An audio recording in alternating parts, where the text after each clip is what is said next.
Ouvrez le banc.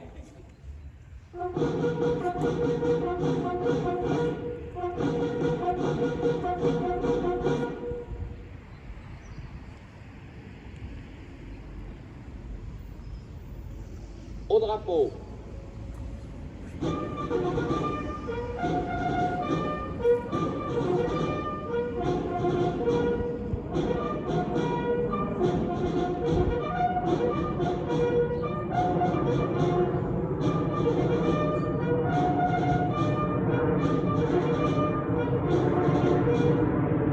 Au mort.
Allumé.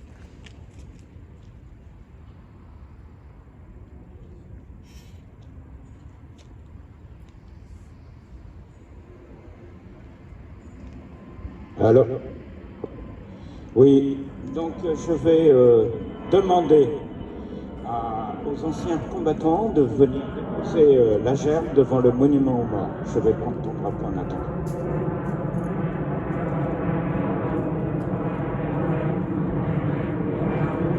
La porte doit être ouverte. Tu vas la déposer. Tu tiens un peu les mains et tenir la porte.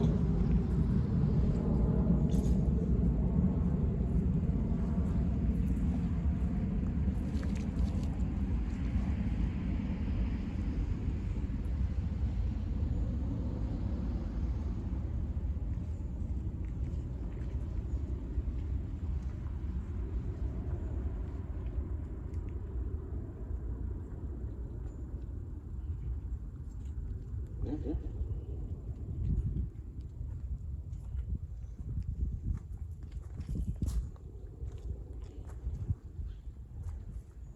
Je vais demander maintenant à Henri de déposer la gerbe de la municipalité devant le monument aux morts.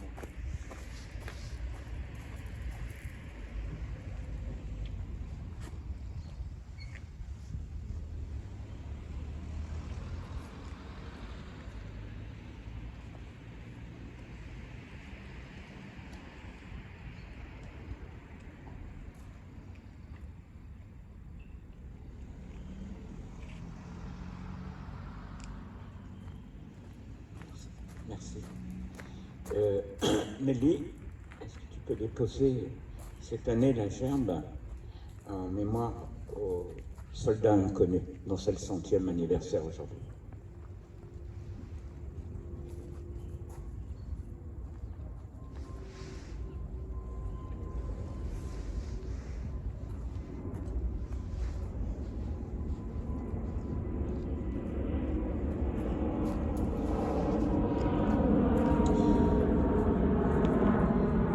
Merci.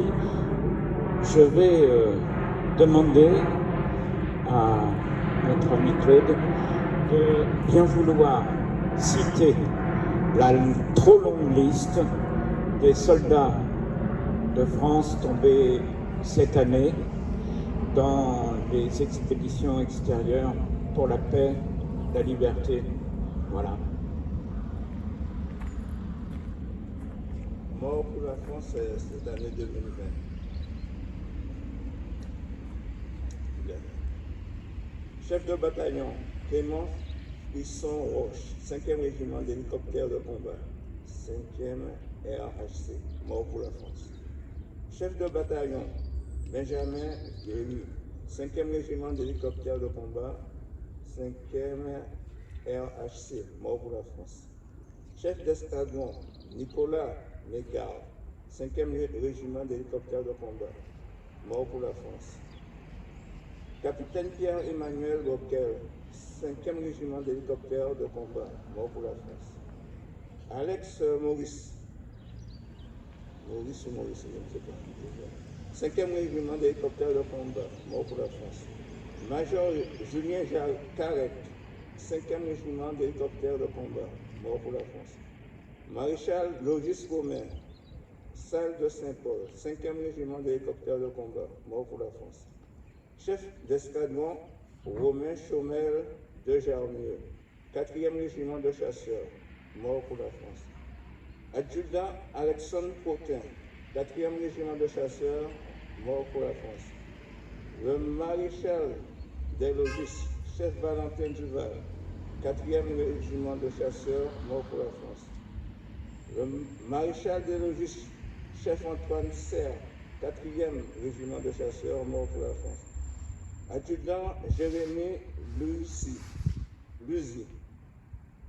93e régiment d'artillerie de Montagne, mort pour la France. Adjudant André Jouk, 2e régiment étranger de Génie, mort pour la France. Caporal-chef Volodymyr Ribonchuk, 1er régiment étranger de Génie, mort pour la France. Brigadier-chef Dimitro Martin Youk, 1er régiment étranger de cavalerie, mort pour la France.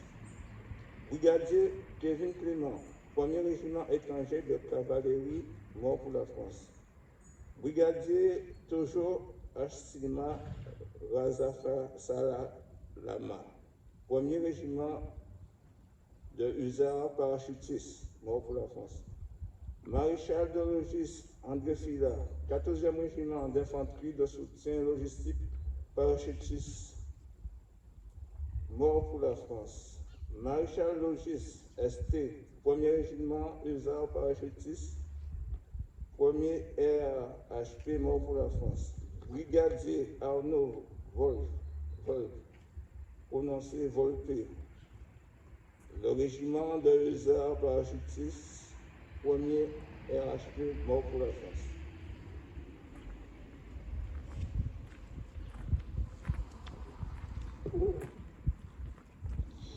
Je vais citer à mon tour des enfants de Campan qui sont morts à travers les trois grandes guerres qui ont traversé la France.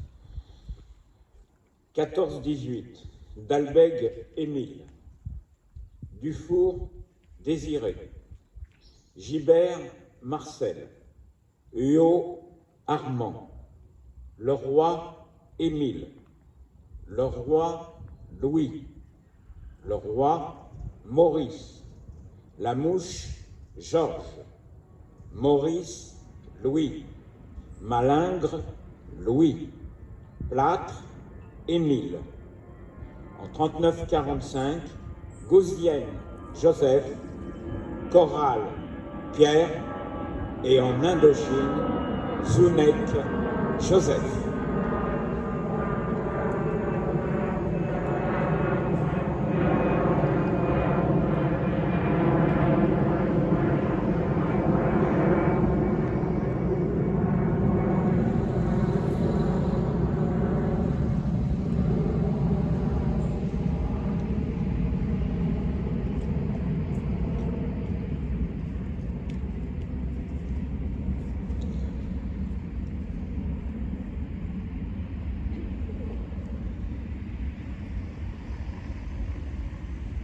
Mesdames et messieurs, les représentants des anciens combattants, les représentants des diverses forces de l'ordre, mesdames et messieurs les élus, mesdames et messieurs, chers amis, qui pourraient nous retrouver en vidéo à partir de notre site internet, cette journée nationale relative à la commémoration de la victoire de la paix et d'hommage à tous les morts de France revêt cette année une dimension particulière en marquant le 100e anniversaire du choix du soldat inconnu.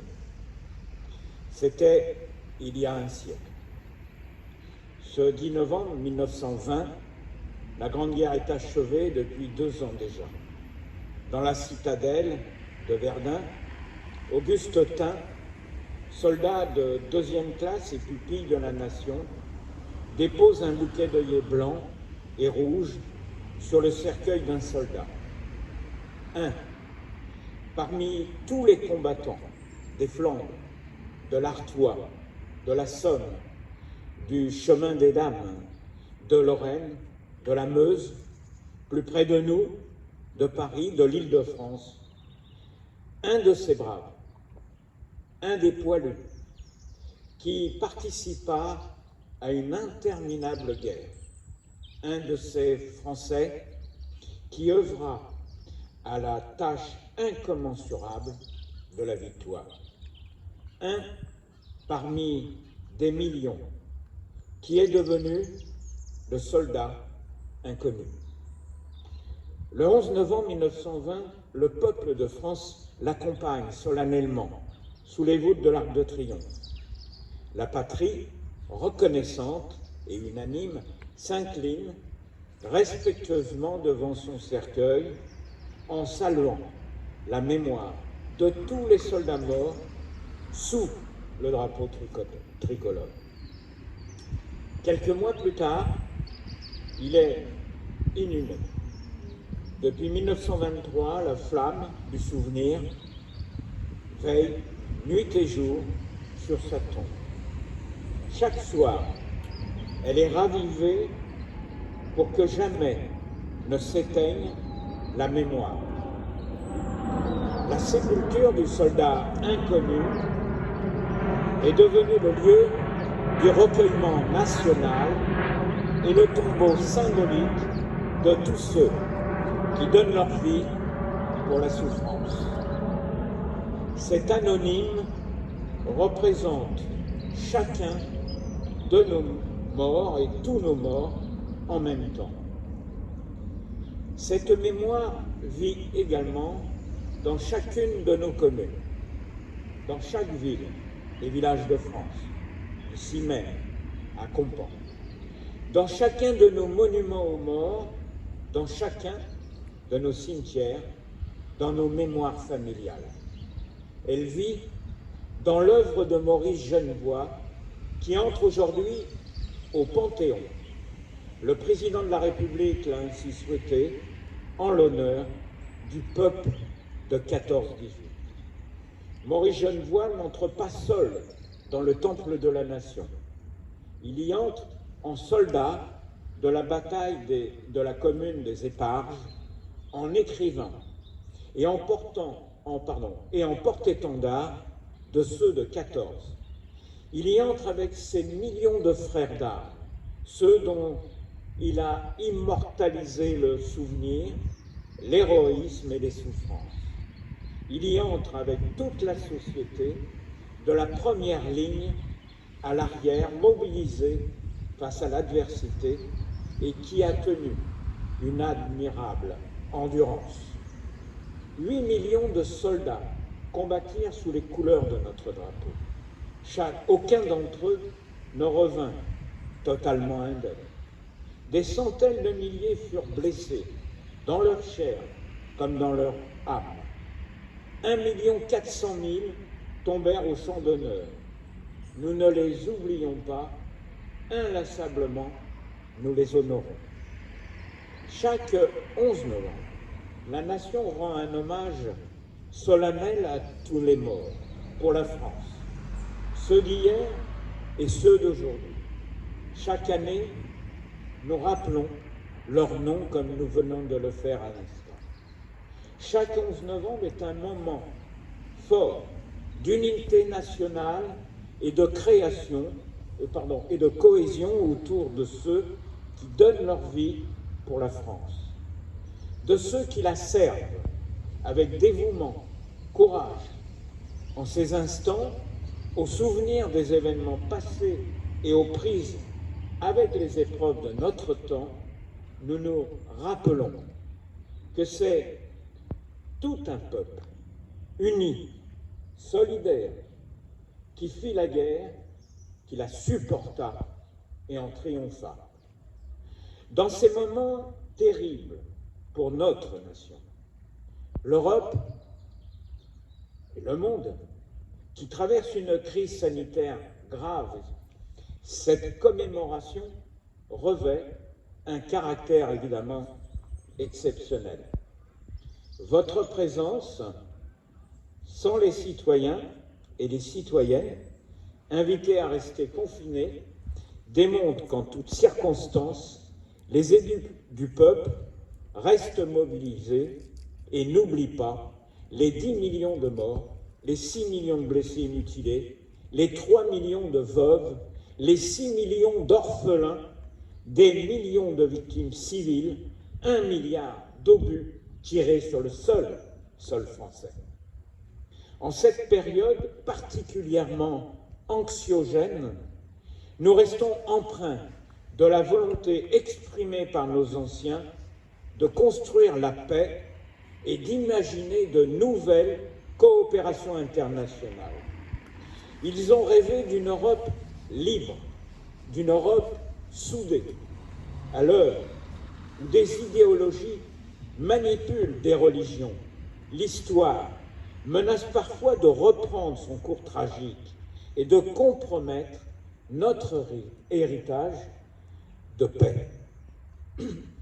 Que ce jour anniversaire soit donc celui où se renouvelle l'éternelle fidélité à nos morts. Faisons une fois de plus ce serment des nations de placer la paix plus haut que tout, car nous en connaissons le prix, nous en savons le poids, nous en savons les exigences. Nous honorons aujourd'hui celles et ceux qui sont tombés lors des nombreux attentats ces dernières années.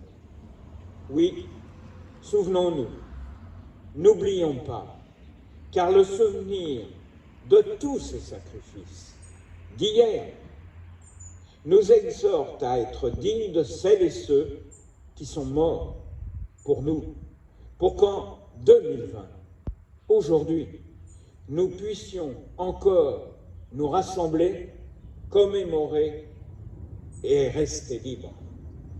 Vive la France.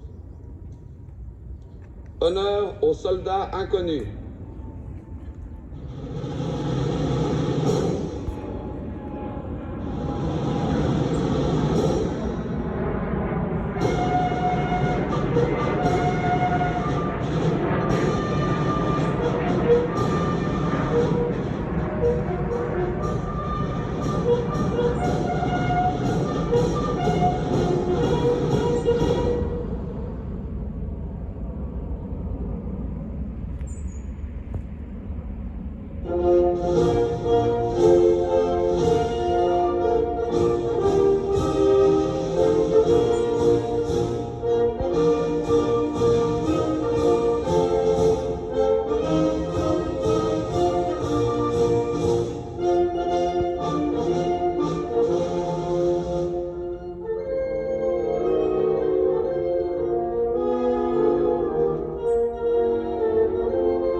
Fermez le banc.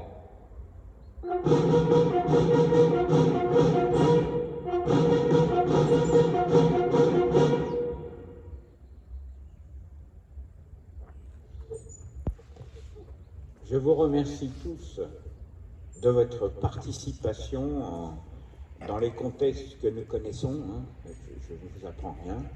Je remercie les personnels de la commune qui ont su parfaitement organiser cette cérémonie. Voilà. Ainsi que Jean-Pierre qui a donné son coup de main. Je vous remercie à tous d'être venus et je vous souhaite une très bonne fin de journée. Merci.